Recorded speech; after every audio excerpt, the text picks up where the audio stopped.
Mamá, ¿puedes creerlo? Mi esposa perdió el empleo después de 10 años, gritó Marco irrumpiendo en mi casa esa tarde. Ahora yo y usted vamos a mantenerla a ella y a la madre de ella. Ya transferí todo mi salario, $50,000, declaró mi hijo, orgulloso, como si acabara de anunciar la mejor noticia del mundo. Yo tengo cuentas por pagar, medicinas caras y la cuota de la casa venciendo en una semana. Yo solo sonreí. ¿Y tú de qué vas a vivir ahora, Marco?, le pregunté con calma. ¿Y dónde? Mi hijo se quedó en silencio. Abrió la boca, pero no salió ninguna palabra. Su expresión de orgullo se desvaneció en un segundo. La frase siguiente que yo dije lo hizo morderse la propia lengua. Pero antes de contarles qué fue lo que le dije, déjenme explicarles cómo llegamos a este momento. Porque lo que mi hijo acababa de hacer no era un acto aislado de generosidad mal pensada. Era el resultado de años de decisiones equivocadas, de manipulaciones silenciosas, y de una madre que siempre estuvo ahí para sostenerlo sin que él siquiera se diera cuenta. Y quiero que entiendan cada detalle, cada paso que nos trajo hasta aquí, porque solo así comprenderán por qué esa pregunta simple, ¿y tú de qué vas a vivir ahora y dónde?, fue suficiente para hacer que mi hijo se diera cuenta de la magnitud de lo que acababa de hacer.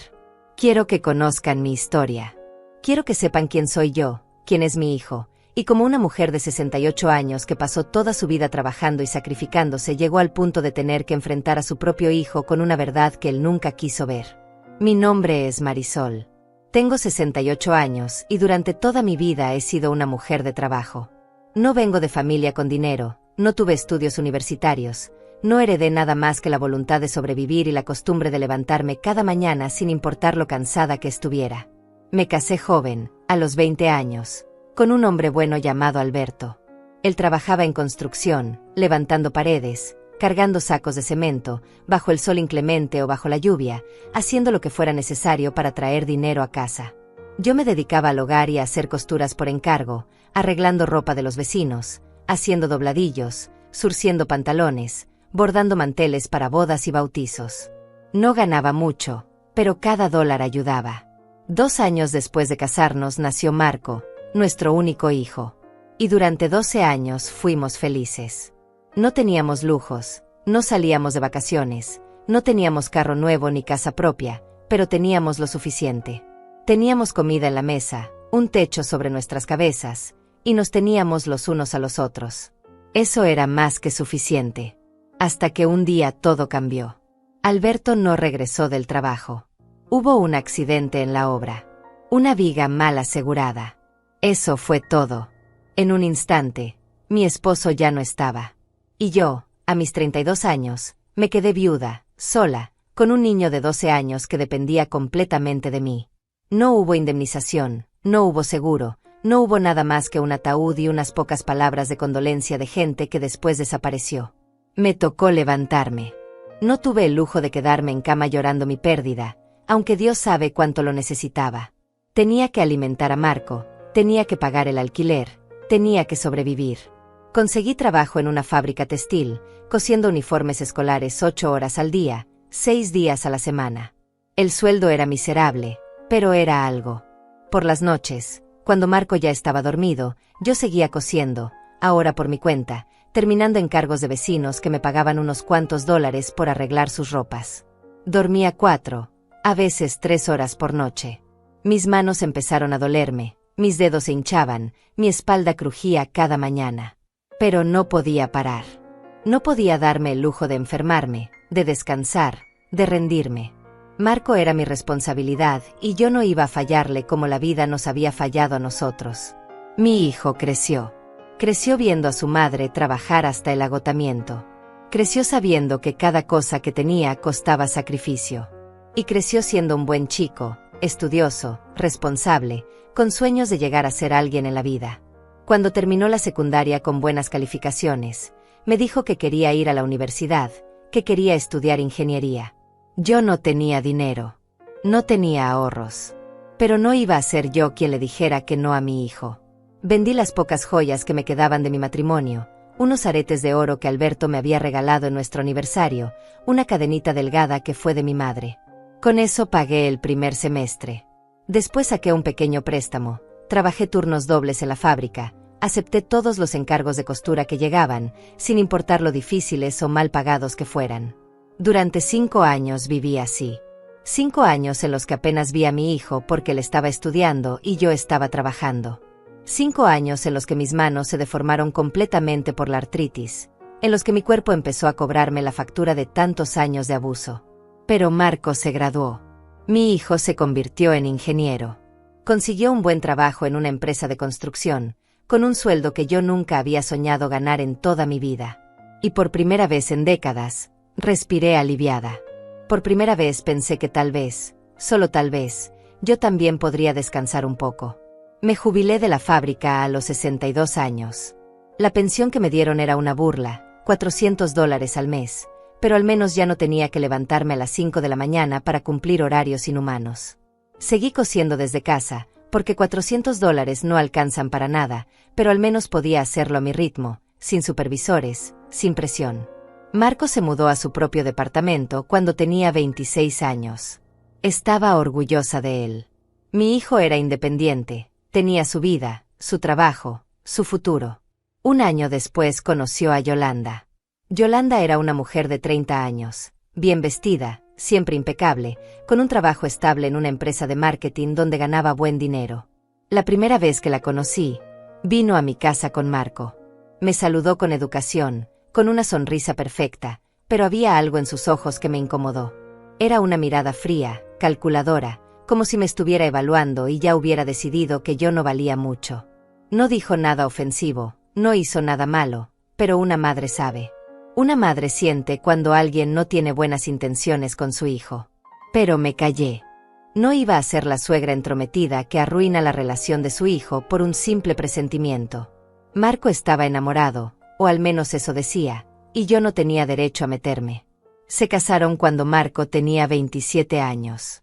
Fue una boda grande, elegante, pagada casi completamente por la familia de Yolanda. Yo apenas pude contribuir con algunos arreglos florales que yo misma hice y un vestido sencillo que me compré en una tienda de descuentos. Me sentí fuera de lugar todo el día, como una invitada en la boda de mi propio hijo. Pero sonreí en las fotos. Abracé a mi hijo. Le deseé toda la felicidad del mundo. Los primeros años de matrimonio parecían ir bien. Marco me visitaba de vez en cuando, me contaba que estaban bien, que Yolanda seguía trabajando, que vivían cómodamente. Pero las visitas se fueron espaciando. Primero venía cada semana, después cada 2 semanas, después una vez al mes. Y cuando venía, siempre tenía prisa. Yolanda casi nunca lo acompañaba. Siempre tenía trabajo, siempre tenía compromisos, siempre había algo más importante que visitar a su suegra. Y cuando venía, se quedaba en el carro, esperando, haciendo sonar el claxon si Marco se demoraba más de 20 minutos. Yo nunca dije nada. No quería ser la madre quejumbrosa, la que reclama atención, la que hace sentir culpable a su hijo por tener su propia vida.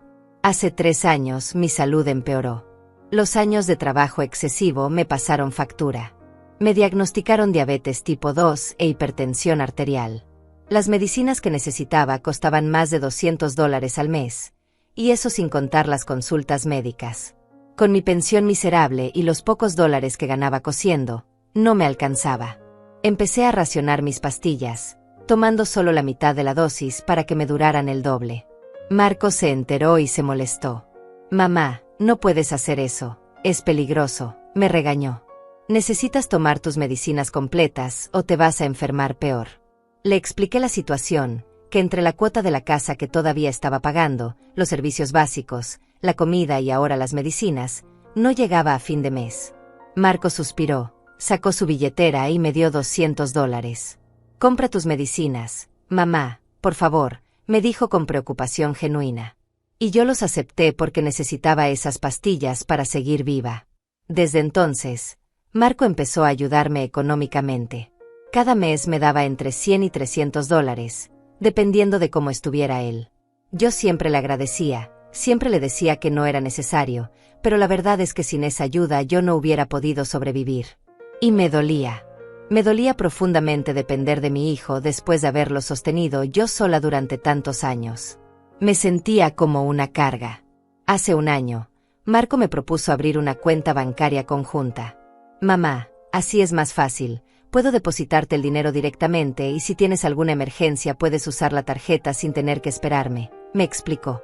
Me pareció práctico. Firmé los papeles sin pensarlo mucho.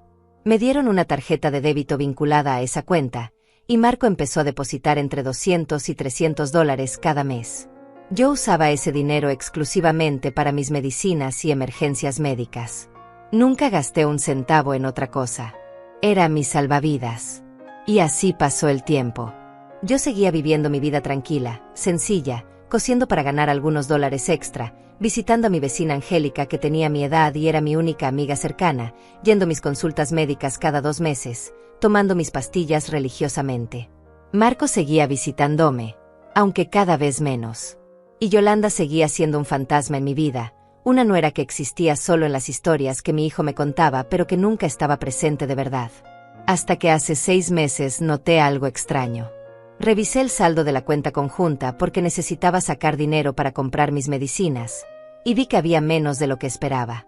Pensé que tal vez Marco no había depositado ese mes, que tal vez había tenido gastos extras. No le di importancia. Pero al mes siguiente pasó lo mismo. Y al siguiente también. El dinero que Marco depositaba desaparecía más rápido de lo normal, y yo no lo estaba gastando. Revisé los movimientos de la cuenta y vi retiros que yo no había hecho. Montos de $50, $100, $200, sacados en cajeros automáticos en zonas donde yo nunca iba. Al principio pensé que era un error del banco, algún fraude, algo. Pero después lo entendí. Marco estaba sacando dinero de esa cuenta. La cuenta que supuestamente era para mis emergencias médicas, mi hijo la estaba usando como su alcancía personal. No le dije nada. No quise confrontarlo. Pensé que tal vez necesitaba el dinero para algo importante, alguna emergencia que no quería contarme para no preocuparme. Justifiqué su comportamiento porque era mi hijo y yo siempre había justificado todo lo que él hacía. Pero algo dentro de mí empezó a cambiar. Empecé a prestar más atención. Empecé a notar cosas que antes había ignorado. La forma en que Marco hablaba de Yolanda había cambiado. Ya no la mencionaba con el mismo cariño de antes. Ahora cuando hablaba de ella había cierto cansancio en su voz, cierta resignación. Yolanda quiere remodelar la cocina, Yolanda quiere cambiar el sofá, Yolanda dice que necesitamos un carro más nuevo. Todo era Yolanda quiere, Yolanda dice, Yolanda necesita. Y Marco obedecía. Marco trabajaba más horas extras, Marco sacaba préstamos, Marco se endeudaba para darle a Yolanda todo lo que ella pedía. Y yo veía a mi hijo cansado, estresado, envejeciendo antes de tiempo, pero él seguía sonriendo y diciendo que todo estaba bien. Un día, hace 4 meses, Marco vino a visitarme y se veía particularmente agotado. Tenía ojeras profundas, había perdido peso, sus hombros estaban caídos como si cargara el mundo entero sobre ellos. Me preocupé. Hijo, ¿estás bien?, le pregunté mientras le servía café en mi pequeña cocina. Él intentó sonreír, pero la sonrisa no le llegó a los ojos. Estoy cansado, mamá, solo eso, respondió. Trabajo mucho últimamente. Le pregunté por qué trabajaba tanto, si acaso tenían problemas económicos. Marco negó con la cabeza rápidamente. No, mamá, todo está bien, es solo que queremos ahorrar para comprar una casa propia, estamos cansados de pagar alquiler. Eso me pareció razonable. Lógico. Hasta que añadió algo más. Además, la mamá de Yolanda se mudó con nosotros hace 2 meses. Celia perdió su trabajo y Yolanda insistió en que viniera a vivir con nosotros hasta que encuentre algo nuevo. Esas palabras me cayeron como una piedra. La mamá de Yolanda, Celia, viviendo con ellos. Una mujer que yo sabía que tenía apenas 55 años, perfectamente capaz de trabajar, ahora siendo mantenida por mi hijo. Y mi hijo aceptándolo sin cuestionarlo porque Yolanda lo había decidido así. No dije nada en ese momento. Solo asentí y le di más café. Pero por dentro algo se rompió. Porque yo entendí en ese instante que mi hijo estaba siendo usado. Que Yolanda no solo gastaba su dinero en caprichos personales, sino que ahora también había metido a su madre en la ecuación para que Marco la mantuviera también. Y mi hijo, mi pobre hijo que había sido criado para ser generoso, para ayudar, para nunca decir que no a quien necesitara algo, estaba siendo explotado por su propia esposa. Decidí investigar un poco. Llamé a Angélica, mi vecina, que era una mujer sabia y con muchos contactos en el vecindario. Angélica, necesito que me ayudes con algo, le dije cuando fui a visitarla esa tarde. Cuéntame qué pasa, Marisol, me respondió ella mientras me servía té en su sala modesta pero acogedora. Le conté la situación de Marco, le conté sobre Yolanda, sobre Celia, sobre el dinero que desaparecía de la cuenta conjunta. Angélica escuchó atenta, moviendo la cabeza con expresión seria. Esa mujer te está usando a ti y a tu hijo, Marisol, me dijo sin rodeos. Y lo peor es que tu hijo no se da cuenta porque está cegado. Necesitas abrir los ojos y también necesitas que él abra los suyos. Le pregunté qué podía hacer. Angélica me sugirió que hablara con alguien que conociera las leyes, alguien que pudiera aconsejarme sobre cómo proteger mi dinero y mis bienes. Tengo un amigo, Salvador, es abogado jubilado, me dijo. Él puede orientarte sin cobrarte nada, lo conozco de hace años y es buena gente. Acepté. Una semana después estaba sentada en la pequeña oficina que Salvador tenía en su casa, explicándole toda mi situación. Salvador era un hombre de unos 60 años, canoso, con lentes gruesos y una expresión amable pero seria. Escuchó cada palabra sin interrumpirme. Cuando terminé de hablar, él se reclinó en su silla y suspiró. Marisol, lo primero que necesitas hacer es cerrar esa cuenta conjunta, me dijo con firmeza. Si tu hijo está retirando dinero sin tu permiso, técnicamente no es ilegal porque es una cuenta compartida, pero moralmente está mal y financieramente te está perjudicando. Necesitas proteger tu dinero. Asentí. Salvador continuó. También necesitas documentar todo. Cada centavo que has gastado en tu hijo a lo largo de los años, cada sacrificio que hiciste, no porque vayas a cobrárselo, sino porque necesitas tener claro cuánto has dado y cuánto has recibido. Eso te ayudará a tomar decisiones con la cabeza fría y no con el corazón. Me dio un cuaderno y me pidió que empezara a anotar todo. Los gastos de la universidad de Marco, los préstamos que saqué, las horas extras que trabajé, todo. Y también que anotara cada retiro sospechoso de la cuenta conjunta. Voy a ayudarte a organizarte, Marisol, me dijo Salvador con voz cálida. Pero necesito que entiendas algo. Tú no eres responsable de resolver la vida de tu hijo adulto. Él tiene 35 años, tiene un trabajo, tiene una esposa.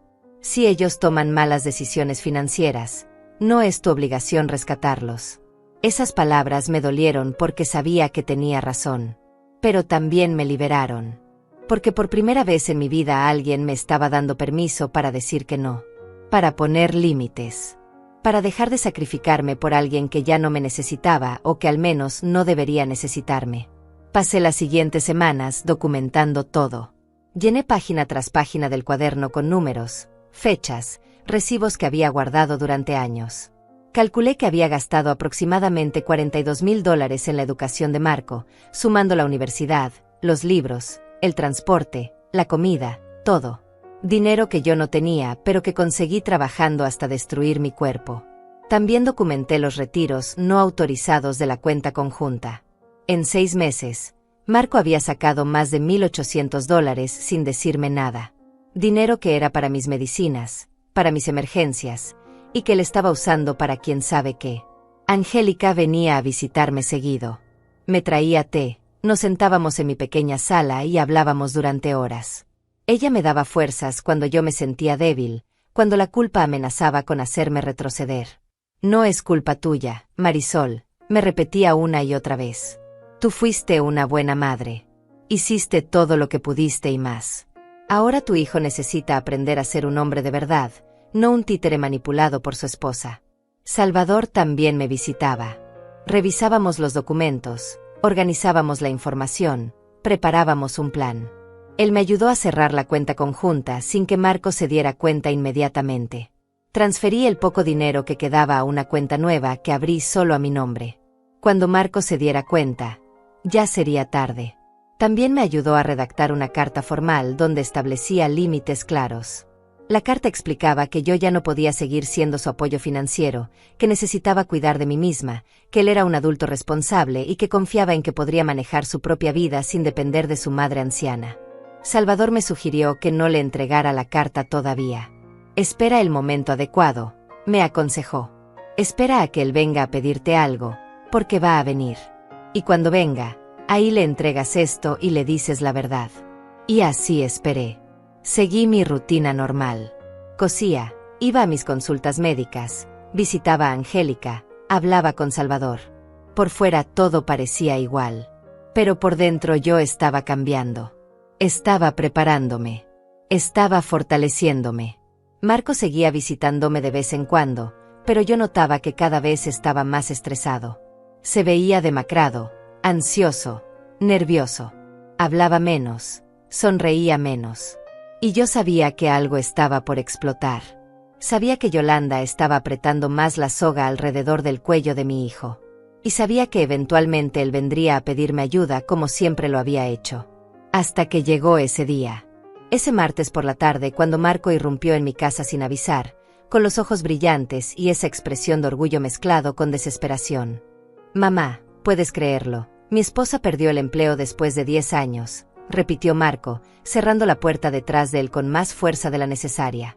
Yo estaba sentada en mi sillón, con una blusa a medio coser sobre mi regazo, mirándolo fijamente mientras él caminaba de un lado a otro de mi pequeña sala como un animal enjaulado.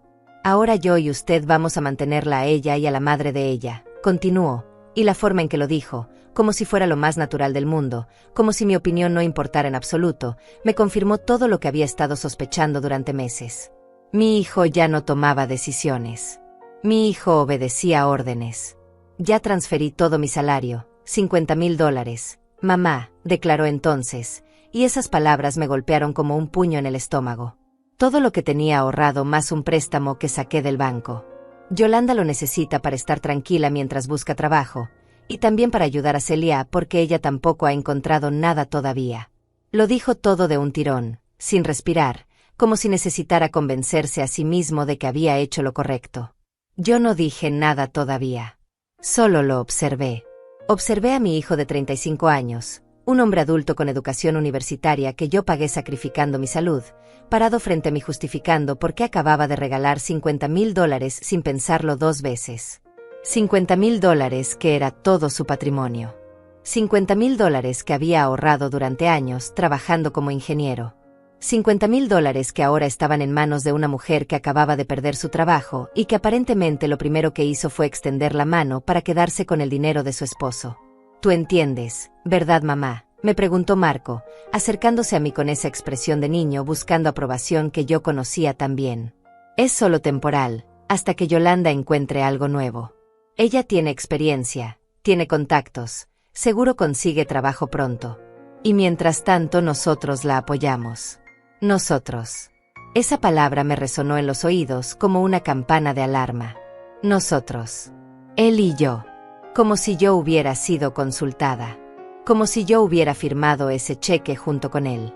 Como si mi dinero, mi tiempo, mi salud, fueran recursos ilimitados que él podía comprometer sin preguntarme. «¿Cuánto tiempo es temporal, Marco?», le pregunté con voz calmada, manteniendo mis manos ocupadas con la aguja y el hilo para no dejar ver que me temblaban. Él parpadeó, confundido por la pregunta. «No sé, mamá, 2 meses, 3 tal vez», respondió encogiéndose de hombros. «Yolanda es muy buena en lo que hace, no creo que tarde mucho. Y mientras tanto ustedes van a vivir de qué», continué preguntando, sin levantar la vista de mi costura. Marco se quedó callado un momento. «Del dinero que me queda del mes, supongo», dijo finalmente. «Y de lo que usted pueda ayudarme si las cosas se ponen difíciles». Ahí estaba. La verdadera razón de su visita. La verdadera razón por la que había venido a mi casa con esa noticia. No era para informarme. Era para prepararme. Para ablandarme. Para que cuando viniera en unos días o en una semana con la mano extendida pidiendo dinero, yo ya estuviera mentalmente preparada para dárselo sin hacer preguntas. Levanté la vista y lo miré directamente a los ojos. «Marco, ¿cuánto dinero te queda del mes?», le pregunté. Él se movió incómodo. «No mucho, mamá, apenas cobré hace una semana y ya transferí todo», respondió rascándose la nuca. «Pero tranquila, yo me las arreglo, siempre lo hago». «Tienes que pagar alquiler esta semana», le recordé. «Sí», respondió él. «¿Y el carro?», continué. «Sí, mamá, lo sé», dijo él con un tono ligeramente irritado. «Y comer, Marco, también tienes que comer, y Yolanda también, y Celia también», agregué. 3 personas en tu casa que ahora dependen completamente de un salario que acabas de regalar. Él abrió la boca para protestar, pero yo levanté la mano deteniéndolo. Yo tengo cuentas por pagar, medicinas caras y la cuota de la casa venciendo en una semana, le dije, y vi cómo su expresión cambiaba lentamente, como si recién ahora estuviera empezando a entender que su madre no era un cajero automático sin fondo. Yo solo sonreí. No fue una sonrisa de alegría ni de tristeza. Fue una sonrisa de comprensión, de aceptación, de alguien que finalmente entiende que ha llegado el momento de decir basta. ¿Y tú de qué vas a vivir ahora, Marco?, le pregunté con esa sonrisa todavía en mis labios. ¿Y dónde? La pregunta cayó sobre él como una losa de cemento. Vi cómo su rostro pasaba de la confusión al desconcierto, del desconcierto a la comprensión, y de la comprensión al miedo. Porque mi hijo recién en ese momento se dio cuenta de lo que había hecho. Recién en ese momento entendió que había regalado todo su dinero sin tener un plan de respaldo, sin tener ahorros de emergencia, sin tener nada. Y lo peor, recién ahora entendía que su madre, la mujer que siempre había estado ahí para rescatarlo, para sostenerlo, para darle lo que necesitara aunque ella no lo tuviera, no iba a hacerlo esta vez.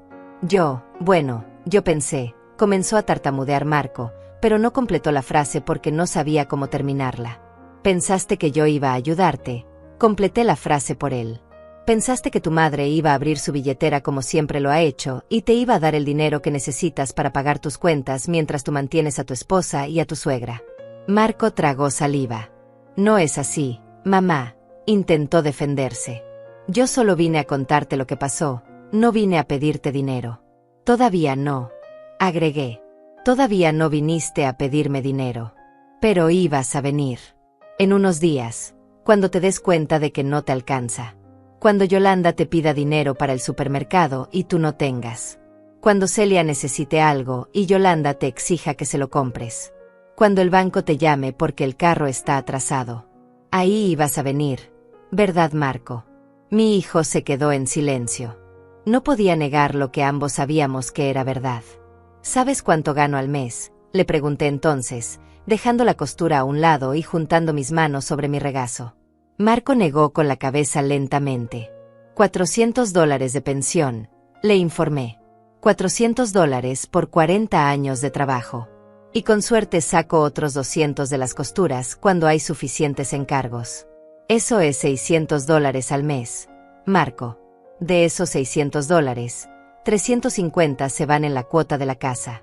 $100 en servicios básicos, luz, agua, gas. 200 en mis medicinas, si es que consigo el genérico más barato. Eso ya son $650. Y todavía no he comido, todavía no he comprado jabón, todavía no he pagado el teléfono. Vi cómo los ojos de mi hijo se abrían cada vez más con cada número que yo mencionaba. Él nunca había preguntado. Nunca se había interesado en saber cómo vivía su madre.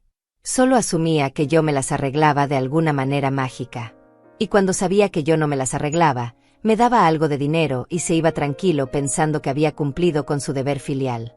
Entonces dime, Marco, ¿de dónde crees que voy a sacar dinero para ayudarte a mantener a tu esposa y a tu suegra? Continué. Voy a dejar de comer yo para que coma Yolanda. Voy a dejar de tomar mis medicinas para la diabetes para que Celia tenga su champú favorito. Voy a perder mi casa para que tú puedas seguir pagando tu alquiler después de haber regalado todo tu dinero. Mamá, no es así, protestó Marco, con la voz quebrada. Yo nunca te pediría que hicieras eso. La frase siguiente que yo dije lo hizo morderse la propia lengua. Entonces, ¿por qué viniste aquí, Marco?, le dije levantándome de mi sillón con esfuerzo, sintiendo como mis rodillas protestaban pero ignorando el dolor. ¿Por qué viniste a decirme que regalaste todo tu dinero? ¿Por qué viniste a decirme que ahora vas a mantener a 2 mujeres adultas perfectamente capaces de trabajar? ¿Por qué usaste la palabra nosotros cuando dijiste que íbamos a mantenerlas? Explícame eso, hijo. Mi hijo abrió la boca, pero no salió ningún sonido. Se quedó ahí parado, en medio de mi sala, como un niño regañado que no entiende que hizo mal. Y en ese momento, viendo a mi hijo de 35 años completamente perdido, sin respuestas, sin argumentos, sin nada, entendí que había llegado el momento. El momento que Salvador me había dicho que llegaría. El momento para el que me había estado preparando durante meses. Siéntate, Marco, le ordené señalando el sofá. Tenemos que hablar. Y esta vez vas a escuchar cada palabra que yo diga sin interrumpirme. Mi hijo obedeció. Se sentó en el borde del sofá, con las manos entre las rodillas, mirando al suelo.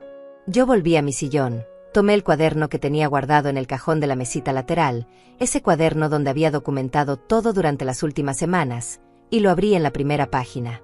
Voy a contarte una historia, Marco, comencé. Es la historia de una mujer que se quedó viuda a los 32 años con un hijo de 12. Una mujer que trabajó en una fábrica durante 30 años cosiendo uniformes hasta que sus manos se deformaron por la artritis. Una mujer que trabajaba turnos dobles y después seguía cosiendo en su casa por las noches para poder pagar la universidad de su hijo. Una mujer que vendió las únicas joyas que tenía, recuerdos de su esposo muerto, para pagar el primer semestre de ingeniería. Marco levantó la vista, con los ojos brillantes. «Mamá, yo sé todo eso», susurró. «No», interrumpí. «No lo sabes. Sabes la versión romántica. Sabes que tu mamá se sacrificó por ti, pero no sabes los números reales. No sabes cuánto costó realmente». Abrí el cuaderno en una página específica. $42,000, le informé. Eso es lo que gasté en tu educación universitaria. Sumando matrícula, libros, transporte, comida, alojamiento los primeros 2 años antes de que consiguieras la beca parcial. $42,000 que yo no tenía. Que conseguí trabajando hasta destruir mi cuerpo. Que en parte todavía estoy pagando porque tuve que sacar préstamos que me tomaron 10 años terminar de pagar. Marco estaba pálido. «Yo nunca te pedí que hicieras eso», dijo con voz temblorosa. «Lo sé», respondí. «No me lo pediste. Yo lo hice porque eres mi hijo y porque quería que tuvieras un futuro mejor que el mío. Y no me arrepiento. Pero necesito que entiendas el valor de ese sacrificio. Necesito que entiendas que cada dólar que gasté en ti fue un dólar que no gasté en mí. Cada hora que trabajé para ti fue una hora que no descansé. Cada dolor que ignoré fue para que tú no sintieras ninguno». Pasé a la siguiente página del cuaderno. «Y después de todo eso, después de que te graduaste y conseguiste trabajo, yo pensé que finalmente podría descansar», continué. «Pensé que ya había cumplido mi parte, que ya había hecho todo lo que una madre debe hacer. Pero no fue así, ¿verdad, Marco? Porque 3 años después de graduarte, cuando yo ya estaba enferma, cuando ya tenía diabetes y presión alta, cuando ya necesitaba medicinas caras que no podía pagar, tú empezaste a ayudarme. Y yo te lo agradecí. Te lo agradecí con el alma porque sin tu ayuda yo no hubiera sobrevivido. Pero sabes que descubrí hace unos meses». Mi hijo me miró confundido, negando con la cabeza. «Descubrí que de esa cuenta conjunta que abrimos hace un año, tú has estado sacando dinero sin decirme», le revelé, y vi cómo su rostro se ponía aún más pálido si eso era posible. $1,800 en 6 meses. Marco. Dinero que era para mis medicinas, para mis emergencias médicas. Dinero que tú depositabas con una mano y sacabas con la otra. Marco se puso de pie de un salto. «Mamá, yo puedo explicar eso», comenzó a decir atropelladamente. «Yolanda necesitaba dinero para unas cosas y yo no tenía en ese momento, entonces pensé que podía tomar prestado de ahí y después reponerlo, pero las cosas se complicaron y...» «Silencio», lo interrumpí con voz firme. «Siéntate y escucha». Él obedeció, hundiéndose nuevamente en el sofá.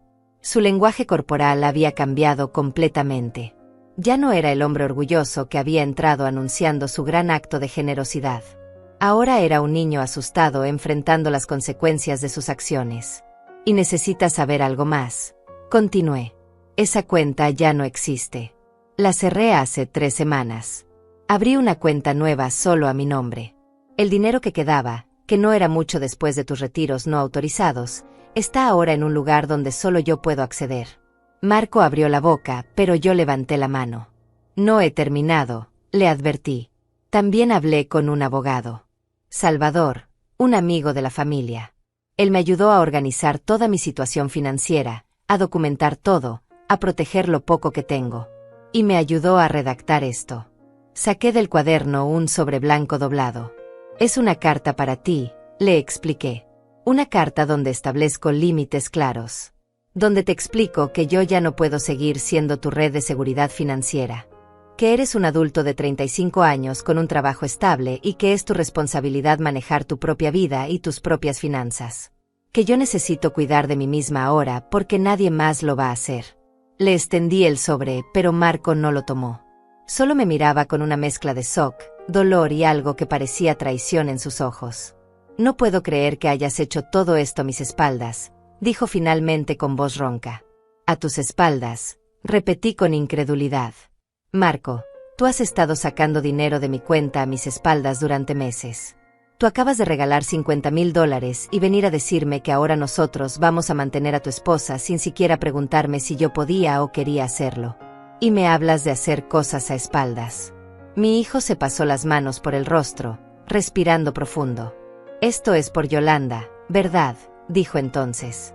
Nunca te cayó bien. Nunca la aceptaste. Y ahora que ella está pasando por un momento difícil, tú aprovechas para... ¿Para qué, Marco?, lo interrumpí. Para protegerme a mí misma. Para proteger mi casa, mis medicinas, mi supervivencia. Porque si yo me quedo sin dinero, si pierdo esta casa, si no puedo comprar mis medicinas, ¿qué va a pasar? Voy a terminar siendo yo la que tenga que ir a vivir contigo. Voy a ser yo la que necesite que me mantengan. Y dime, hijo, en ese departamento donde ya viven 3 personas, donde ninguna de las 2 mujeres trabaja, donde tú acabas de regalar todo tu dinero, habría espacio para mí. Te recibiría Yolanda con los brazos abiertos. O me dejarían en la calle. El silencio que siguió fue ensordecedor. Marco no respondió porque no podía. Porque ambos sabíamos la respuesta. Yolanda apenas me toleraba cuando yo estaba lejos, cuando era solo la suegra que aparecía una vez al mes. La idea de que yo viviera bajo el mismo techo que ella era impensable. Ella me vería como una carga, como un estorbo, como algo de lo que deshacerse lo más rápido posible. No es justo, murmuró Marco finalmente. Yolanda no es así. No es tan mala como tú piensas. Entonces dime, le pedí, ¿por qué Yolanda perdió su trabajo? Marco parpadeó. Te lo dije, la despidieron, respondió. Después de 10 años. Crisis en la empresa. Recortes de personal. Fueron varios los que perdieron el empleo. ¿Estás seguro de eso?, pregunté. Completamente seguro. ¿O es lo que Yolanda te dijo? Marco frunció el ceño.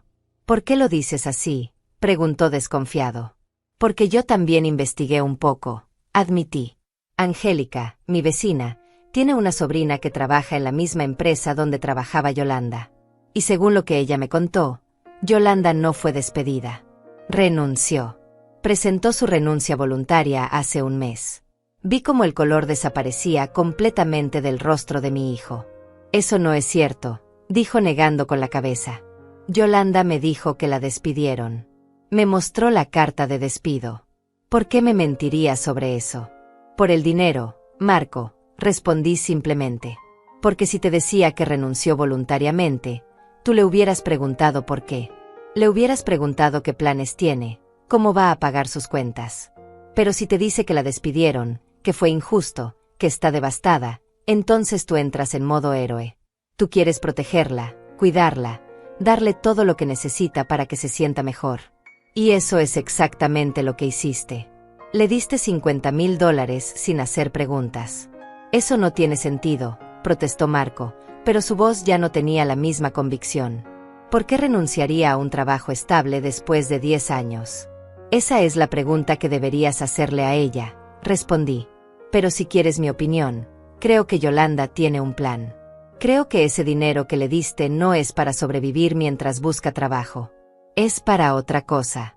Tal vez para abrir un negocio propio. Tal vez para invertir en algo. No lo sé. Pero lo que sí sé es que te mintió. Y si te mintió sobre algo tan importante, ¿sobre qué más te ha mentido? Marco se puso de pie bruscamente. Necesito irme, dijo caminando hacia la puerta. Necesito hablar con Yolanda. Necesito aclarar esto. Espera, lo llamé. Él se detuvo pero no se dio vuelta. Cuando hables con ella, cuando le preguntes sobre la renuncia, presta atención a cómo reacciona. Presta atención a si se pone a la defensiva, si te hace sentir culpable por dudar de ella, si te manipula emocionalmente para que olvides el tema. Y después pregúntate si esa es la mujer con la que quieres pasar el resto de tu vida. Marco salió de mi casa sin decir nada más. La puerta se cerró detrás de él y yo me quedé ahí, sentada en mi sillón, con el cuaderno todavía abierto sobre mi regazo y el sobre que él no había querido tomar en mi mano. Mi corazón latía rápido. Mis manos temblaban. Había hecho lo que tenía que hacer, pero eso no hacía que doliera menos. Acababa de confrontar a mi hijo, de revelarle verdades que él no quería escuchar, de romper la imagen perfecta que tenía de su matrimonio. Y no sabía cómo iba a reaccionar él. No sabía si iba a creerme o si iba a elegir creer a Yolanda. No sabía si esto iba a alejarlo de mí para siempre o si finalmente iba a abrir los ojos. Me quedé sentada ahí durante largo rato, hasta que escuché que tocaban la puerta. Era Angélica. Había visto salir a Marco de mi casa y había venido a ver cómo estaba yo. «¿Cómo te fue?», me preguntó Angélica entrando a mi sala y sentándose a mi lado. Le conté todo. Cada palabra que había dicho, cada reacción de Marco, como había salido de mi casa sin siquiera tomar la carta que le había preparado.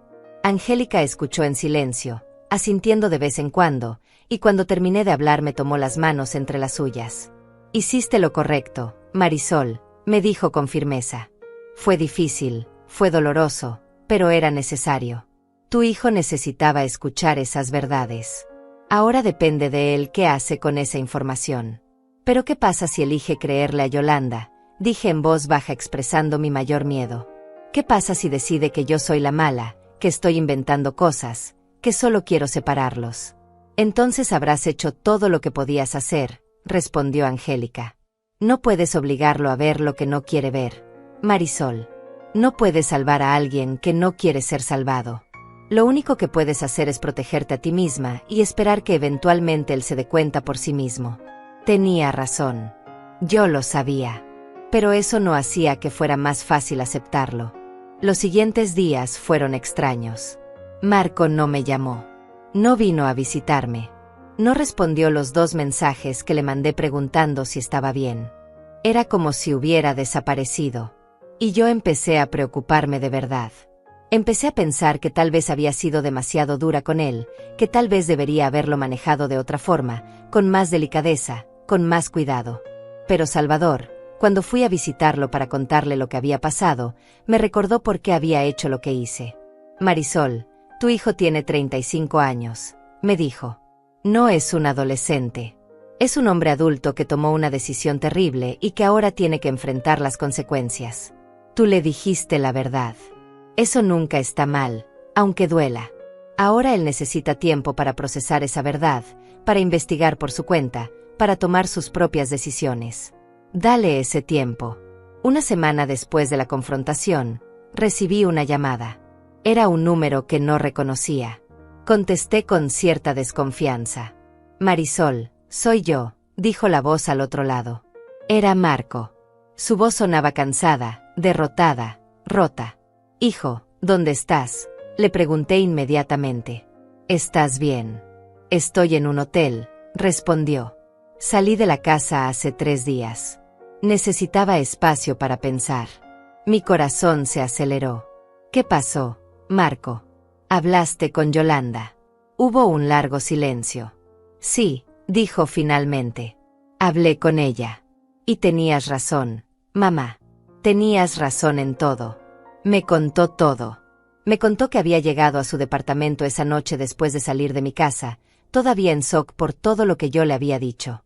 Había encontrado a Yolanda y a Celia sentadas en la sala viendo televisión, cómodas, relajadas, como si no tuvieran ninguna preocupación en el mundo. Y algo en esa imagen lo había molestado. Marco les había dicho que necesitaba hablar con Yolanda a solas. Celia había protestado, diciendo que todo lo que tuvieran que hablar lo podían hablar delante de ella porque era familia, pero Marco había insistido. Finalmente Celia se había ido al cuarto de huéspedes que ahora era su dormitorio, no sin antes darle a Marco una mirada de desaprobación. Marco le había preguntado directamente a Yolanda sobre el despido. Le había dicho que necesitaba ver la carta oficial de la empresa. Yolanda se había puesto inmediatamente a la defensiva. «¿Por qué quieres ver eso?», le había preguntado. «¿No confías en mí?». «Necesito verla», había insistido Marco. Yolanda había intentado cambiar de tema, Había intentado hacerlo sentir culpable por dudar de ella, exactamente como yo le había advertido que haría. Pero Marco, por primera vez en mucho tiempo, no había cedido. Había seguido insistiendo hasta que Yolanda, acorralada, había explotado. Finalmente había admitido la verdad. No la habían despedido. Había renunciado. ¿Y por qué?, le había preguntado Marco. ¿Por qué me mentiste sobre algo tan importante? Porque sabía que ibas a reaccionar mal, había dicho Yolanda. Porque sabía que me ibas a cuestionar, que me ibas a juzgar, que no ibas a entender mis razones. Entonces, ¿cuáles son tus razones?, había preguntado Marco. Explícamelas ahora. Yolanda le había contado que estaba cansada de trabajar para otros, que quería emprender su propio negocio, que tenía una oportunidad de asociarse con una amiga para abrir una agencia de marketing digital, que por eso necesitaba el dinero, que por eso había renunciado, para dedicarse de lleno al proyecto. ¿Y por qué no me lo dijiste antes?, había preguntado Marco. ¿Por qué tuviste que mentirme? Porque sabía que no me ibas a apoyar, había respondido Yolanda. Porque sabía que ibas a decir que era arriesgado, que debía mantener mi trabajo estable, que no era el momento. Entonces, en lugar de hablar conmigo como mi esposa, decidiste manipularme, había dicho Marco, sintiendo como la rabia crecía en su pecho. Decidiste mentirme, hacerme creer que te habían despedido injustamente, para que yo te diera todo mi dinero sin hacer preguntas. Yolanda había intentado justificarse. No fue así, Marco. Yo solo necesitaba tu apoyo. Necesitaba que confiaras en mí. Mi apoyo, había repetido Marco con incredulidad. Me sacaste $50,000 mintiendo. Eso no es pedir apoyo. Eso es robar. La discusión había escalado. Celia había salido de su cuarto para defender a su hija. Había acusado a Marco de ser un mal esposo, de no apoyar los sueños de Yolanda, de ser egoísta. Marco les había preguntado entonces sobre Celia. ¿Por qué ella también estaba viviendo con ellos? Cuando pensaba buscar trabajo. Celia se había ofendido. Yo ayudo con la casa, había dicho. Limpio, cocino, hago las compras. Eso también es trabajo. ¿Con qué dinero haces las compras?, le había preguntado Marco. Con el mío, había respondido Celia sin inmutarse. Con el dinero que tú nos das. Porque ahora nosotras dependemos de ti hasta que Yolanda empiece a generar ingresos con su negocio. ¿Y cuándo va a hacer eso?, había preguntado Marco. Un negocio nuevo puede tardar meses, incluso años en dar ganancias. ¿Qué se supone que haga yo mientras tanto? Trabajar, había dicho Yolanda como si fuera lo más obvio del mundo. Para eso eres el hombre de la casa. Para proveer. Y tu madre también puede ayudar un poco, no es para tanto. Y ahí había sido cuando Marco finalmente había visto la verdad completa. Cuando había entendido que Yolanda nunca lo había visto como un compañero, como un igual. Lo había visto como un proveedor. Como una cartera ambulante. Y no solo eso, también había planeado usar a su suegra, a mí, como fuente adicional de ingresos. Salí de la casa esa misma noche, me contó Marco por teléfono. Empaqué una maleta con lo esencial y me fui. Me estoy quedando en un hotel barato. No sé qué voy a hacer, mamá. No sé cómo llegué a este punto. Lloré escuchándolo. Lloré por mi hijo. Lloré porque finalmente había abierto los ojos, pero el precio había sido tan alto. ¿Dónde estás exactamente?, le pregunté. Dame la dirección. Voy para allá. No, mamá, protestó. No quiero que gastes dinero en un taxi. Estoy bien. No estás bien, le dije con firmeza. Y no voy a tomar un taxi. Voy a pedirle a Angélica que me lleve. Dame la dirección. Marco. Después de cierta resistencia, me la dio. Colgué el teléfono, llamé a Angélica, y 20 minutos después estábamos en camino. El hotel era modesto, en una zona no muy buena de la ciudad. Angélica me acompañó hasta la habitación. Marco abrió la puerta y al verlo así, demacrado, sin afeitar, con los ojos rojos e hinchados, me partió el corazón. Entré y lo abracé. Él se derrumbó en mis brazos y lloró como no lloraba desde que era niño. Lo siento, mamá, repetía una y otra vez. Lo siento tanto. Tenías razón. Siempre tuviste razón y yo no quise escucharte. No te disculpes conmigo, le dije acariciando su cabello. Tú no me hiciste nada malo a mí. Te hiciste daño a ti mismo al no ver lo que tenías frente a ti. Pero ahora lo ves. Y eso es lo que importa. Nos sentamos en la pequeña cama del hotel, los tres, Angélica, Marco y yo. La habitación era deprimente, con paredes manchadas y una alfombra gastada que olía a humedad. Pero en ese momento no importaba dónde estábamos. Lo importante era que mi hijo finalmente estaba viendo la realidad. Cuéntame todo, le pedí tomando su mano entre las mías. Marco respiró profundo y comenzó a hablar. Me contó cosas que yo no sabía, cosas que había estado ocultando durante meses, tal vez años. Me contó que Yolanda siempre había sido controladora con el dinero, que desde el principio del matrimonio ella había insistido en manejar las finanzas de ambos, diciéndole que ella era mejor con los números, que confiara en ella. Marco había aceptado porque le parecía razonable. Yolanda ganaba más que él en ese entonces, tenía experiencia en administración, y él estaba enamorado y confiaba ciegamente en ella. Pero poco a poco Yolanda había empezado a gastar más de lo que ganaban. Ropa cara, restaurantes caros, viajes que no podían permitirse. Y cuando Marco le preguntaba cómo iban a pagar todo eso, ella siempre tenía una respuesta. No te preocupes, yo lo manejo. Confía en mí. Y él confiaba. Hasta que empezaron a llegar las deudas. Hace 2 años, me contó Marco, descubrí que Yolanda había sacado 3 tarjetas de crédito a mi nombre sin decirme. Las había llenado comprando cosas para la casa, ropa para ella, regalos para su madre. Cuando lo confronté, ella lloró. Me dijo que solo quería que viviéramos bien, que no me preocupara, que ella iba a pagar todo con su salario. Y yo le creí.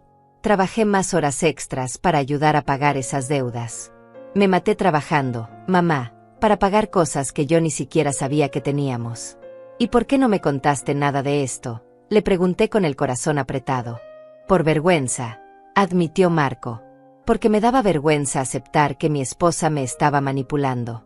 Porque pensaba que era mi culpa, que si yo ganara más dinero, si yo fuera mejor proveedor, ella no tendría que hacer esas cosas. Yolanda era muy buena haciéndome sentir así. Cada vez que yo protestaba, ella me decía que era tacaño, que no quería que ella fuera feliz, que todos sus amigos tenían esposos que les daban todo y yo era el único que se quejaba por el dinero. Angélica negó con la cabeza con disgusto. Esa mujer es una manipuladora profesional, dijo. Y tú caíste en su trampa porque eres un buen hombre que quiere hacer feliz a su esposa. Pero hay una diferencia entre hacer feliz a alguien y dejarte destruir por esa persona. Marco continuó. Me contó que cuando Celia, la madre de Yolanda, había perdido su trabajo hace 2 meses, no había sido una sorpresa para nadie. Celia había sido despedida por faltar constantemente, por no cumplir con sus responsabilidades. Pero Yolanda había insistido en que su madre se mudara con ellos. No le preguntó a Marco. Simplemente le informó. Mi mamá no tiene dónde ir, le había dicho. Va a quedarse con nosotros hasta que encuentre algo. Y van ya 2 meses, dijo Marco con amargura. 2 meses en los que Celia no ha buscado ni un solo trabajo. Se la pasa todo el día viendo televisión, criticando cómo hago las cosas, metiéndose en mi matrimonio. Y cuando le digo a Yolanda que su madre necesita empezar a buscar trabajo, ella se enoja conmigo. Me dice que soy insensible, que cómo voy a echar a su mamá a la calle. Pero nadie está hablando de echarla a la calle, le expliqué yo. Solo de que ella también sea responsable de su propia vida. Tiene 55 años, está sana, puede trabajar. Exacto, concordó Marco. Pero Yolanda no lo ve así. Para ella, yo tengo la obligación de mantener a su madre porque soy el hombre, porque gano bien, porque qué clase de yerno sería si no lo hago. Y ahora, después de todo esto, después de que Yolanda renunció a su trabajo mintiendo, después de que me sacó $50,000 para un negocio del que nunca me habló honestamente, ¿qué se supone que haga?, preguntó Marco mirándome con desesperación. No tengo dinero, mamá. Le di todo a Yolanda. Y ahora tengo que pagar mi alquiler, el carro, mi comida, y no sé cómo lo voy a hacer. Pensé en mi cuenta de banco, en los pocos dólares que tenía ahorrados. Pensé en darle algo a mi hijo para que pudiera sobrevivir este mes. Pero me detuve. Porque darle dinero ahora sería repetir el patrón. Sería seguir siendo su red de seguridad, impidiendo que él aprendiera a ser verdaderamente responsable de sus propias decisiones. Marco, Le dije con voz suave pero firme. Yo no puedo darte dinero. No porque no te ame. No porque no me importe lo que te pase. Sino porque si te doy dinero ahora, no vas a aprender la lección que necesitas aprender. Vi el dolor en sus ojos, pero también vi comprensión. Lo sé, mamá, susurró. Lo sé y no te lo estoy pidiendo. Solo necesitaba desahogarme. Necesitaba que alguien me escuchara sin juzgarme. Yo no te juzgo, hijo, le aseguré. Te amo. Pero también necesito que entiendas que las decisiones tienen consecuencias. Tú tomaste la decisión de darle todo tu dinero a Yolanda sin verificar su historia. Esa fue tu decisión. Y ahora tienes que vivir con las consecuencias de esa decisión. Entonces, ¿qué hago?, preguntó Marco. ¿Cómo salgo de esto? Angélica habló por primera vez en varios minutos. Primero, necesitas hablar con el banco sobre ese préstamo que sacaste, le dijo.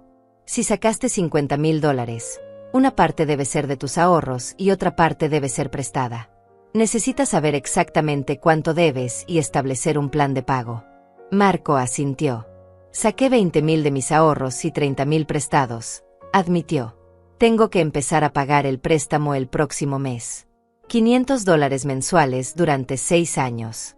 Segundo, continuó Angélica, necesitas hablar con Yolanda sobre el dinero. Ese dinero que le diste, si fue para un negocio, necesita haber un acuerdo por escrito. ¿Necesitas ser socio de ese negocio o necesitas que ella se comprometa a devolverte el dinero cuando el negocio empiece a generar ganancias? No puedes simplemente regalar $50,000 y quedarte sin nada. Marco se veía abrumado pero asintió. Y tercero, agregué yo, necesitas tomar una decisión sobre tu matrimonio. Porque después de todo esto, después de las mentiras, de la manipulación, del control, necesitas preguntarte si esto es lo que quieres para el resto de tu vida. Si quieres seguir casado con una mujer que te ve como un cajero automático y no como un compañero. Todavía la amo, dijo Marco en voz baja. O al menos amo a la mujer que pensé que era. No sé si esa mujer existe realmente o si siempre fue una ilusión. El amor no es suficiente, hijo, le dije. El amor sin respeto, sin honestidad, sin reciprocidad, no es amor. Es dependencia. Es costumbre. Es miedo a estar solo. Pero no es amor verdadero. Marco se quedó callado por largo rato, procesando todo. Finalmente habló. Necesito recuperar mi dinero, dijo. O al menos parte de él. No puedo dejar que Yolanda se quede con $50,000 después de haberme mentido. Pero ¿cómo? El dinero ya está en su cuenta. Ahí es donde entra Salvador, dijo Angélica. Marisol, deberías llevar a Marco con Salvador mañana. Él puede asesorarlo legalmente sobre qué opciones tiene. Asentí. Es buena idea. Salvador conoce la ley. Puede orientarte sobre cómo protegerte, cómo recuperar al menos algo de ese dinero, y qué paso seguir con respecto a tu matrimonio. Marco aceptó. Quedamos en que al día siguiente por la mañana iríamos los 3 a ver a Salvador. Mientras tanto, le sugerí a Marco que viniera a quedarse a mi casa en lugar de gastar dinero en el hotel. Mamá, no quiero ser una carga, protestó. No eres una carga, le dije. Eres mi hijo y estás pasando por un momento difícil. Pero necesito que entiendas que venir a mi casa no significa que yo voy a resolver tus problemas. Significa que te voy a dar un lugar donde dormir mientras tú resuelves tus propios problemas. Hay una diferencia. Marco aceptó. Pagó la última noche del hotel con su tarjeta de crédito, recogió sus pocas cosas, y nos fuimos los 3 a mi casa. Angélica se despidió en la puerta. Estaré pendiente, me dijo dándome un abrazo. Si necesitan algo, solo llamen. Esa noche Marco durmió en el pequeño sofá de mi sala porque no tenía un cuarto extra. Lo arropé con una manta vieja y lo vi dormir como cuando era niño. Mi corazón estaba dividido entre el dolor de verlo así y el alivio de saber que finalmente estaba despertando. A la mañana siguiente fuimos a ver a Salvador. Marco le contó toda la historia, desde el principio hasta el final. Salvador escuchó con atención, tomando notas de vez en cuando. Cuando Marco terminó, Salvador se reclinó en su silla y suspiró. Legalmente tienes opciones, le dijo Salvador a Marco después de escuchar toda la historia. Pero ninguna es fácil y todas requieren que tomes decisiones difíciles. Primero, sobre el dinero. Si transferiste $50,000 a la cuenta de tu esposa, ese dinero técnicamente es de ella ahora.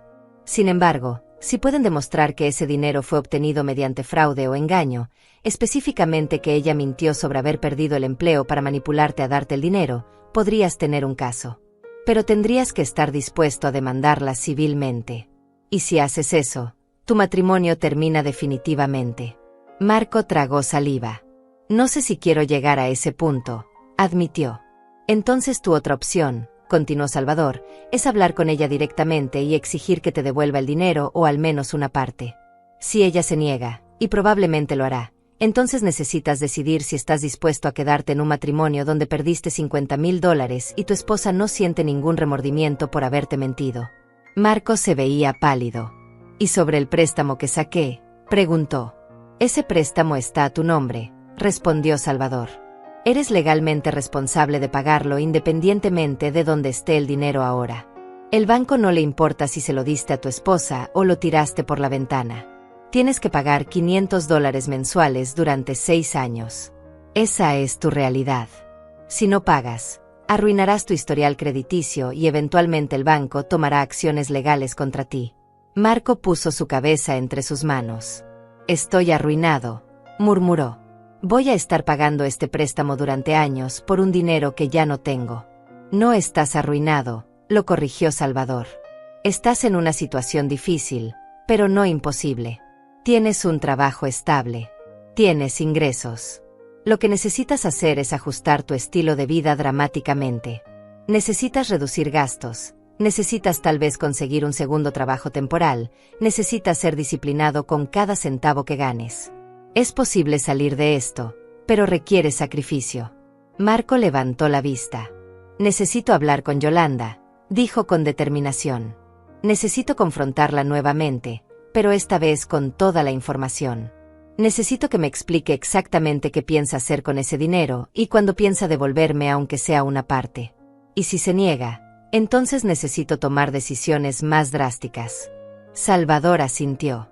Te sugiero que cuando hables con ella, lo hagas en un lugar neutral, no en el departamento. Y si es posible, graba la conversación. En este estado es legal grabar conversaciones siempre que una de las partes esté consciente, y en este caso esa parte serías tú.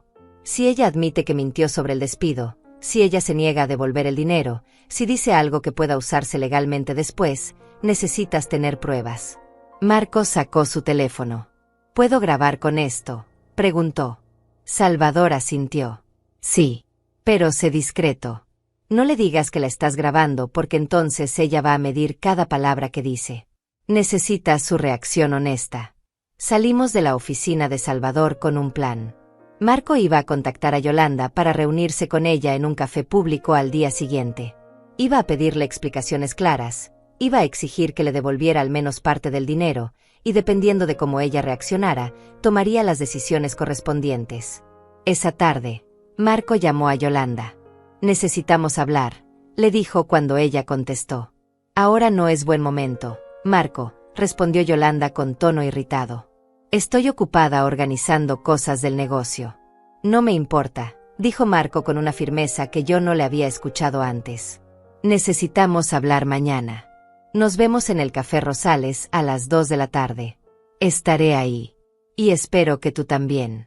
Colgó sin esperar respuesta. Estoy orgullosa de ti, le dije. Estás empezando a poner límites. Eso es lo que necesitas hacer. Esa noche Marco apenas durmió. Yo lo escuché dando vueltas en el sofá, suspirando, levantándose a tomar agua.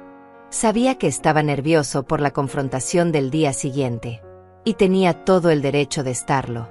A la mañana siguiente desayunamos juntos. Yo hice café y preparé unos huevos revueltos con lo poco que tenía en la nevera. Marco comió poco. Vas a estar bien, le aseguré. Solo recuerda que no importa lo que ella diga, no importa cómo intente manipularte, tú conoces la verdad. Mantente firme en esa verdad. Él asintió. ¿Quieres que te acompañe?, le ofrecí. Puedo sentarme en otra mesa, solo para que no estés solo. Marco lo consideró por un momento, pero después negó con la cabeza.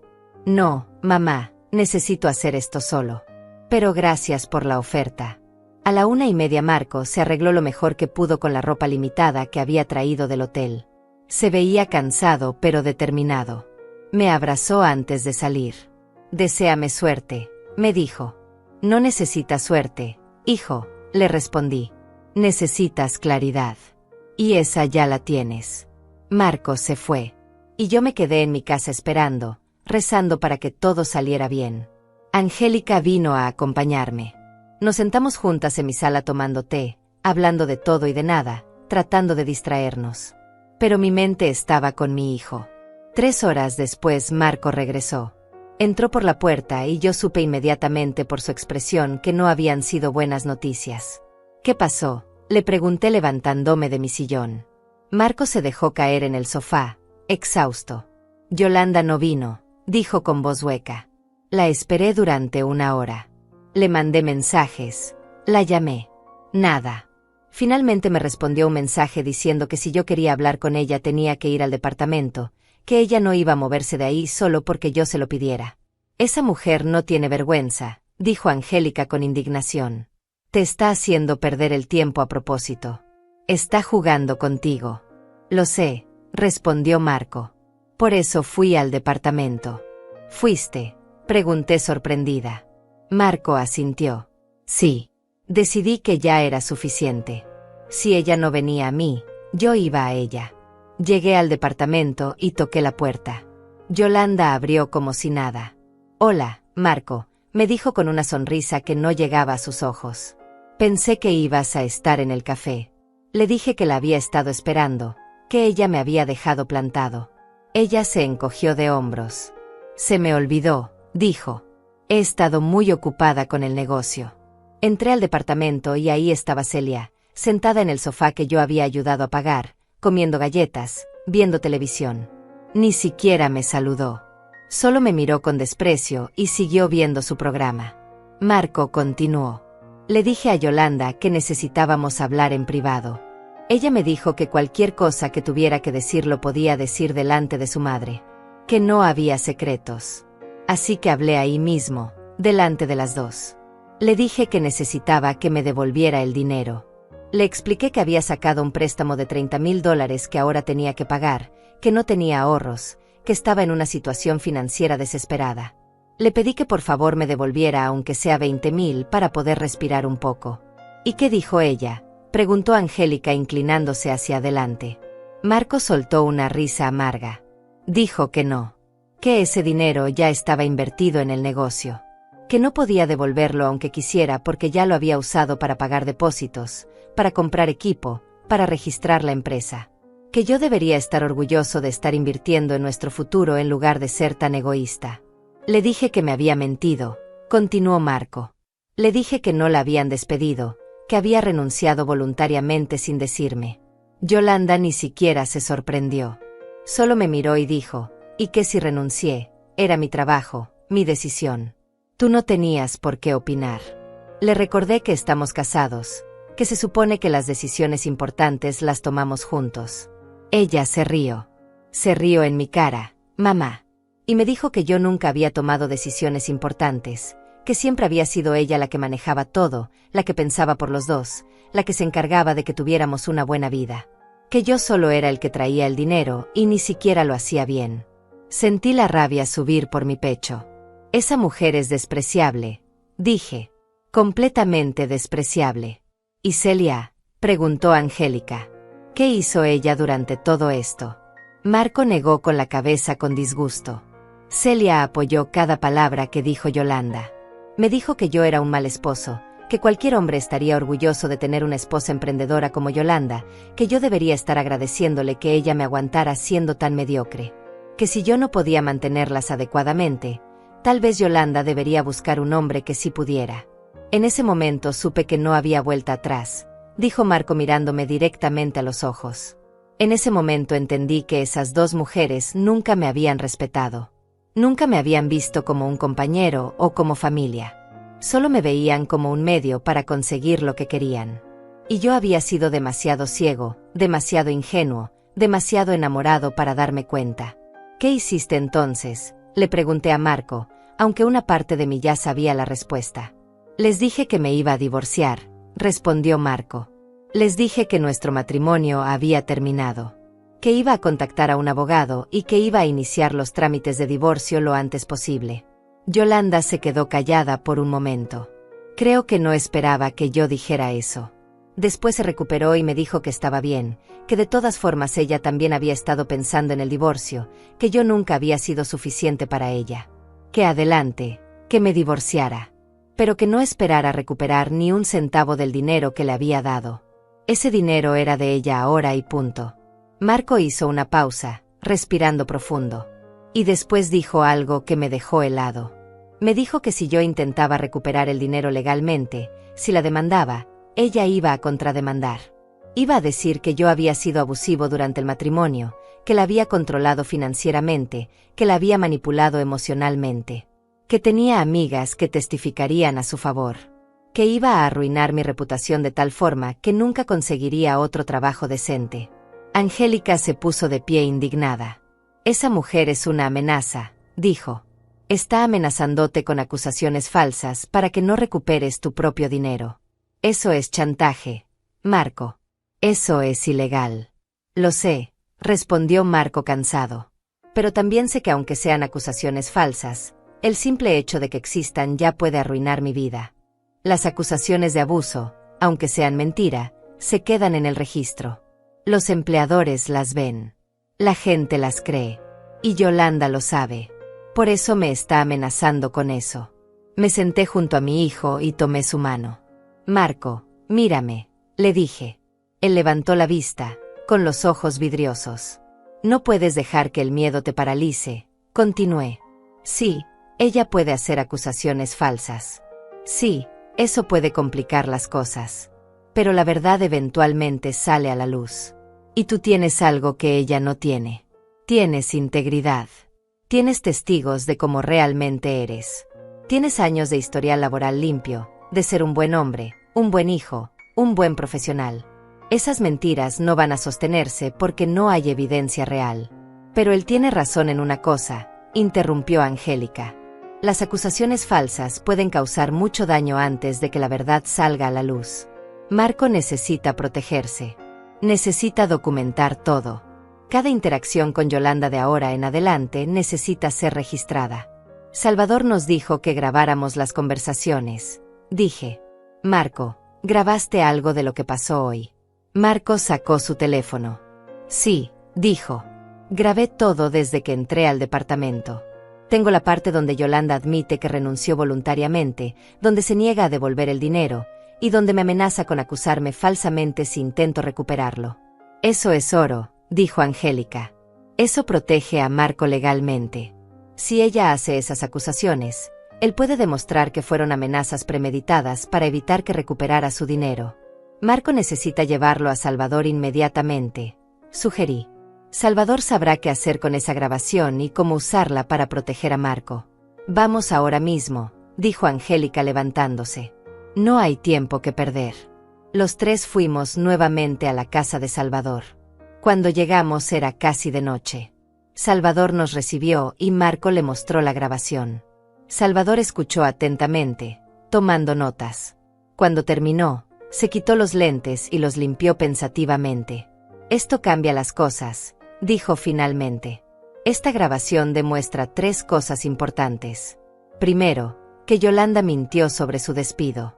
Segundo, que se niega a devolver el dinero que obtuvo mediante ese engaño. Tercero, que está amenazando con hacer acusaciones falsas específicamente para evitar que recuperes tu dinero. Esto último es especialmente importante porque demuestra premeditación y malicia. ¿Entonces puedo usarla si ella me demanda?, preguntó Marco. Puedes, respondió Salvador. Pero más importante, esta grabación te da poder de negociación. Escúchame bien, Marco. Tú no quieres ir a juicio. Los juicios son largos, caros, desgastantes. Lo que quieres es llegar a un acuerdo. Y esta grabación es tu carta de negociación. Salvador explicó su plan. Marco debía contratar un abogado de divorcios, alguien que pudiera manejar tanto el divorcio como la recuperación del dinero. Ese abogado contactaría a Yolanda con una propuesta simple. Marco no la demandaría por fraude ni presentaría cargos penales si ella aceptaba devolverle al menos la mitad del dinero, $25,000, en pagos acordados. Si ella se negaba, entonces Marco procedería con todas las acciones legales posibles, incluyendo presentar la grabación como evidencia de sus amenazas. Es probable que ella acepte, dijo Salvador. Porque si esto va a juicio, esa grabación la destruye. Un juez escuchando cómo ella amenaza con acusaciones falsas no va a tener ninguna simpatía por ella. Y su negocio nuevo también se va a ver afectado porque quien quiere trabajar con alguien que tiene ese tipo de conducta documentada. Marco asintió lentamente. Entonces necesito conseguir un abogado de divorcios, dijo. Pero no tengo dinero para pagar uno. Los buenos abogados son caros. Algunos trabajan con planes de pago, sugirió Salvador. Y dadas las circunstancias de tu caso, donde hay una cantidad significativa de dinero en juego, es posible que encuentres uno dispuesto a trabajar con un porcentaje de lo recuperado. Es decir, si logras recuperar $25,000, el abogado se queda con un porcentaje de eso como pago. Marco se veía abrumado, pero también esperanzado. ¿Puedes recomendarme a alguien?, le preguntó a Salvador. Conozco a varios, respondió Salvador. Déjame hacer algunas llamadas mañana. Te voy a conectar con alguien bueno, alguien en quien confío. Mientras tanto, tú necesitas juntar toda la documentación posible. Extractos bancarios mostrando la transferencia de los $50,000. El contrato del préstamo que sacaste. Cualquier mensaje de texto o correo electrónico entre tú y Yolanda sobre el dinero. Todo lo que puedas reunir. Esa noche regresamos a mi casa exhaustos. Marco se veía diferente. Todavía estaba cansado, todavía estaba estresado, pero había algo nuevo en sus ojos. Determinación. Propósito. Ya no era el hombre derrotado que había llegado a mi puerta hace unos días. Ahora era alguien que estaba luchando por recuperar su vida. Gracias, mamá, me dijo antes de acostarse en el sofá. Por todo. Por no darme dinero cuando te lo pedí indirectamente. Por decirme la verdad aunque doliera. Por estar aquí ahora apoyándome de la forma correcta. Lo abracé fuerte. Eres mi hijo, le dije. Siempre voy a estar aquí para ti. Pero estar aquí para ti no significa resolver tus problemas. Significa acompañarte mientras tú los resuelves. Y eso es exactamente lo que estoy haciendo. Los siguientes días fueron un torbellino de actividad. Salvador cumplió su palabra y conectó a Marco con una abogada llamada Patricia, una mujer de unos 40 años, seria y profesional. Patricia revisó toda la documentación, escuchó la grabación y aceptó tomar el caso. Le dijo a Marco que había buenas posibilidades de recuperar al menos parte del dinero, pero que necesitaban actuar rápido antes de que Yolanda gastara todo en su negocio. Patricia envió una carta formal a Yolanda proponiendo el acuerdo. $25,000 devueltos en pagos durante 2 años, y Marco retiraría cualquier acción legal. Esperamos 3 días sin respuesta. Marco estaba ansioso. Cada vez que sonaba su teléfono pensaba que era Yolanda o su abogado. Pero nada. Hasta que finalmente, el 4.º día, Patricia llamó. Yolanda respondió, le dijo a Marco. Y quiere negociar. Quiere reunirse contigo y conmigo para discutir los términos. Marco me miró. ¿Quieres que vaya contigo?, le pregunté. No, mamá, respondió. Ya has hecho suficiente. Esto es algo que necesito hacer solo. Pero gracias. La reunión se programó para el día siguiente en la oficina de Patricia. Marco se preparó mentalmente toda la noche. Ensayó lo que iba a decir, cómo iba a mantenerse firme, cómo no iba a dejar que Yolanda lo manipulara emocionalmente. A la mañana siguiente se fue temprano. Angélica vino a acompañarme mientras esperábamos noticias. Bebimos café, hablamos, tratamos de mantener la calma. Finalmente, a media tarde, Marco regresó. Traía papeles en la mano y una expresión que no podía descifrar si era de alivio o de tristeza. Firmamos un acuerdo, anunció dejándose caer en una silla de la cocina. Yolanda va a devolverme $20,000. No son los 25 que pedíamos, pero Patricia dijo que era mejor aceptar 20 seguros que arriesgarnos a un juicio por los 25. Los va a pagar en pagos mensuales de $1,000 durante 20 meses. Patricia se aseguró de que el acuerdo sea legalmente vinculante. Si Yolanda se atrasa en un pago, puedo tomar acciones legales inmediatamente. Eso es bueno, hijo, le dije. Recuperaste algo al menos. No es todo, pero es algo. ¿Y el divorcio?, preguntó Angélica. También acordamos los términos del divorcio, respondió Marco. División de bienes. Yo me quedo con el carro porque está a mi nombre y yo lo estoy pagando. Ella se queda con los muebles del departamento. No hay hijos de por medio, así que esa parte es más simple. El divorcio debe estar finalizado en unos 4 meses. ¿Y Celia?, pregunté. ¿Qué va a pasar con ella? Ese es problema de Yolanda ahora, dijo Marco con un tono que nunca le había escuchado antes. Yo ya no tengo ninguna responsabilidad sobre la madre de mi futura exesposa. Que Yolanda la mantenga con el dinero de su negocio o que Celia finalmente busque trabajo. Ya no es mi problema. Me sentí orgullosa. Mi hijo finalmente estaba poniendo límites. Finalmente estaba defendiéndose. Finalmente estaba creciendo de verdad. Los meses siguientes fueron de reconstrucción. Marco se quedó viviendo conmigo durante ese tiempo. No porque no pudiera conseguir un lugar propio, sino porque ambos nos dimos cuenta de que nos hacía bien estar juntos. Él me ayudaba con las cosas pesadas de la casa, con arreglos que yo no podía hacer sola. Yo le cocinaba, le lavaba la ropa, pero no como una madre que lo consiente, sino como una compañera de casa que comparte responsabilidades. Establecimos reglas claras. Marco pagaba una parte proporcional de los servicios. Compraba su propia comida, aunque generalmente cocinábamos juntos. Respetaba mis horarios y mi espacio. Y yo respetaba los suyos. Era una relación diferente a la que habíamos tenido antes. Más sana. Más equilibrada. Más de adulto a adulto que de madre a hijo dependiente. Marco comenzó a pagar su préstamo religiosamente. $500 cada mes sin falta. Consiguió un trabajo extra los fines de semana dando asesorías de ingeniería a estudiantes universitarios. No ganaba mucho, pero cada dólar extra ayudaba. Redujo todos sus gastos al mínimo. Dejó de salir a comer fuera. Dejó de comprar cosas innecesarias. Se volvió disciplinado con su dinero de una forma que nunca había sido antes. Y yo lo veía crecer. Lo veía madurar. Lo veía convertirse en el hombre que siempre supe que podía ser, pero que la comodidad y la manipulación de Yolanda no le habían permitido ser. Yolanda cumplió con los primeros 3 pagos de $1000 puntualmente. Después empezó a atrasarse. Patricia tuvo que enviarle cartas de advertencia 2 veces. Pero eventualmente pagaba, aunque fuera con retraso. Según lo que Marco escuchaba por amigos en común, el negocio de Yolanda no estaba yendo tan bien como ella había esperado. Resulta que emprender no era tan fácil como pensaba. Que sin el respaldo financiero constante de Marco, sin alguien que pagara las cuentas mientras ella jugaba a ser empresaria, las cosas se complicaban. Celia finalmente tuvo que buscar trabajo porque Yolanda ya no podía mantenerla. Consiguió algo en un supermercado, un trabajo sencillo, mal pagado, pero era trabajo. Y aparentemente Celia odiaba tener que trabajar después de haber estado meses viviendo gratis a costa de Marco. Yo no sentí ninguna satisfacción por su sufrimiento. Solo sentí indiferencia.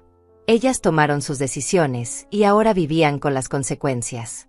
Así como Marco estaba viviendo con las consecuencias de las suyas. 4 meses después de la reunión en la oficina de Patricia, el divorcio fue finalizado. Marco llegó a casa ese día con los papeles firmados. Oficialmente ya no estaba casado. Se supone que debería sentir algo, me dijo esa noche mientras cenábamos. Tristeza, alivio, algo. Pero solo me siento vacío. Es normal, le dije. Estuviste casado 8 años. Aunque el matrimonio fuera malo, aunque ella te haya usado, todavía hay una pérdida. Estás perdiendo el futuro que pensabas que ibas a tener. Está bien sentirse vacío por eso. Ya vendrán otros sentimientos después. Y vinieron. Poco a poco Marco empezó a procesar todo. Hubo días malos donde se cuestionaba todas sus decisiones, donde se culpaba por haber sido tan ciego. Hubo días donde extrañaba tener compañía, donde la soledad pesaba. Pero también hubo días buenos. Días donde se daba cuenta de cuánta libertad tenía ahora. Días donde tomaba decisiones por sí mismo sin tener que pedir permiso o justificarse. Días donde su dinero era suyo y podía gastarlo como quisiera sin que nadie lo criticara o lo manipulara. 6 meses después del divorcio, Marco finalmente ahorró suficiente para rentar un pequeño departamento de una habitación. Modesto, sencillo, pero suyo. Me preguntó si me molestaba que se fuera. No, hijo, le dije sonriendo. Es hora de que tengas tu propio espacio nuevamente. Has trabajado duro para llegar aquí. Estoy orgullosa de ti. Marco se mudó un sábado por la mañana. Angélica y yo lo ayudamos. No tenía muchas cosas, solo lo básico. Pero era suficiente. Cuando terminamos de acomodar todo, nos sentamos en su pequeña sala a tomar café. Es pequeño, dijo Marco mirando alrededor. Pero es mío. Es honesto. Nadie me manipuló para conseguirlo.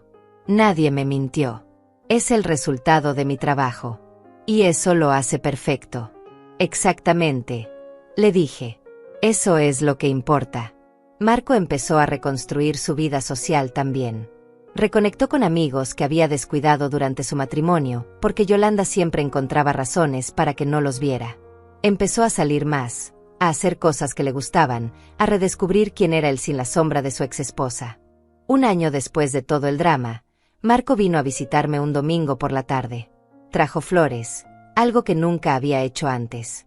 ¿Para qué son estas?, le pregunté sorprendida.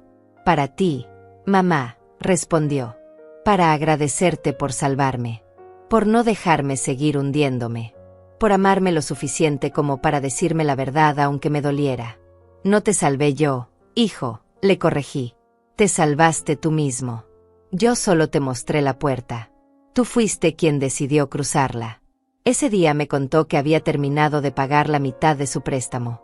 Que estaba ahorrando nuevamente. Que se sentía en control de su vida por primera vez en años. Me contó que había empezado a salir con alguien nuevo, una compañera de trabajo. Nada serio todavía, pero alguien que lo trataba con respeto, que valoraba su compañía, que no veía su billetera cuando lo miraba. Me alegró escucharlo. No por el hecho de que estuviera saliendo con alguien, sino porque estaba eligiendo mejor. Porque había aprendido a ver las señales de alerta. Porque ya no estaba dispuesto a aceptar migajas de afecto a cambio de sostener completamente a otra persona. Y yo también estaba mejor. Mi salud se había estabilizado. Seguía tomando mis medicinas religiosamente, ahora sin tener que racionarlas porque había cerrado la cuenta conjunta y nadie más estaba tomando mi dinero. Seguía cosiendo, pero a mi propio ritmo. Angélica y yo nos habíamos vuelto aún más cercanas. Ella era como la hermana que nunca tuve. Y Salvador seguía visitándome de vez en cuando para tomar café y contarme historias de sus días como abogado. Me sentía en paz. Tranquila. Por primera vez en décadas no sentía que estaba cargando el peso del mundo sobre mis hombros. 2 años después del día en que Marco irrumpió en mi casa anunciando que había regalado $50,000, estábamos cenando juntos en mi casa. Era su cumpleaños, 37 años. Había invitado también a su nueva pareja, Carolina, una mujer amable y trabajadora que me caía muy bien. Angélica estaba ahí también. Y Salvador. Éramos una familia pequeña pero real. Una familia basada en respeto mutuo, en límites saludables, en amor verdadero y no en obligación o manipulación. Mientras los veía a todos conversando y riendo alrededor de mi modesta mesa, pensé en todo lo que habíamos pasado para llegar aquí. Pensé en la Marisol de hace 2 años, esa mujer cansada que estaba siendo explotada por su propio hijo sin que él se diera cuenta. Pensé en el Marco de hace 2 años, ese hombre cegado por una esposa manipuladora que lo había convertido en un títere. Y pensé en cuánto habíamos cambiado ambos. Marco levantó su copa. Quiero hacer un brindis, dijo. Todos levantamos nuestras copas. Por mi mamá, dijo mirándome directamente a los ojos. Por ser la mujer más fuerte que conozco. Por no permitir que yo siguiera destruyéndome a mí mismo. Por amarme lo suficiente como para dejarme caer y después enseñarme a levantarme solo. Todo lo que tengo ahora, todo lo que soy ahora, es porque tú me mostraste que el amor verdadero a veces significa decir que no. Todos brindamos. Yo tenía lágrimas en los ojos, pero eran lágrimas de felicidad. De orgullo. De alivio. Porque mi hijo finalmente lo entendía. Finalmente había aprendido la lección más importante de todas. Que el sacrificio tiene límites. Que dar todo no te convierte en un buen padre o en un buen hijo o en un buen esposo. solo te convierte en alguien vacío que no tiene nada más que dar. Y que a veces, la forma más profunda de amor es permitir que las personas que amas enfrenten las consecuencias de sus propias decisiones para que puedan crecer. Esa noche, después de que todos se fueron, me senté en mi sillón viejo con una taza de té caliente. Miré alrededor de mi pequeña casa. No era mucho. Las paredes necesitaban pintura. El techo tenía una mancha de humedad que nunca había podido arreglar. Los muebles eran viejos y gastados. Pero era mía. La había pagado con mi trabajo, con mi esfuerzo. Y nadie me la iba a quitar. Pensé en la pregunta que le había hecho a Marco ese día que cambió todo. ¿Y tú de qué vas a vivir ahora? ¿Y dónde? Esa pregunta simple había destapado toda una realidad que mi hijo no quería ver. Y la frase siguiente, esa que lo hizo morderse la propia lengua, había sido igualmente simple. No voy a ser yo quien resuelva eso por ti. Esas palabras habían dolido, tanto a él como a mí. Porque es doloroso ver a tu hijo sufrir las consecuencias de sus errores. Es doloroso no rescatarlo cuando tienes la capacidad de hacerlo. Pero había sido necesario. Porque rescatarlo hubiera significado condenarlo a nunca aprender, a nunca crecer, a nunca ser verdaderamente independiente. Y ahora, 2 años después, mi hijo estaba bien. No perfecto, no rico, no sin problemas, pero bien. Trabajando honestamente, viviendo dentro de sus posibilidades, eligiendo mejores relaciones, siendo responsable de su propia vida. Y yo también estaba bien, tal vez mejor que nunca, porque había aprendido que ser madre no significa sacrificarlo todo hasta no quedar nada. Significa guiar, apoyar, aconsejar, pero también significa saber cuándo soltar, cuándo dejar que tu hijo caiga para que aprenda a levantarse, cuándo decir no para que él aprenda a ser fuerte. Cerré los ojos y sonreí. Había sido un camino largo y doloroso, pero valió la pena, porque ahora, finalmente, tanto mi hijo como yo éramos libres. Libres de la codependencia, libres de la manipulación, libres de los patrones destructivos que nos habían atrapado durante tanto tiempo. Y esa libertad, esa paz, no tenía precio. Ningún dinero del mundo podía comprarla. Solo se podía ganar con valentía, con honestidad, y con la disposición de hacer lo correcto aunque fuera lo más difícil. Y eso es exactamente lo que habíamos hecho.